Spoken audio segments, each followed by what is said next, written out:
ख्वाइरंबन इमा कैथेल यावना मणिपुर की तोवान तोवानबा मफमसिंगदा गूगल पे दा सेल थाबा सारगा मियामदगी नमथाक तौदुना सेल थाबदा चेनपा मियोय अनि जेल यौख्रै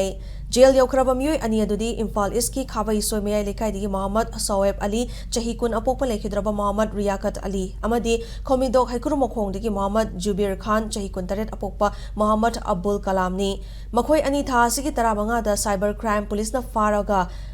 नुमित हुमनी पुलिस रिमांड लौथख्रबा मतुंग ngarang CJM Imphal East की ममांगदा पुथोखी जज न मखोय अनिबो केस असिगा मरी लेनना जेल दा थमनबा याथंग पीखिबनी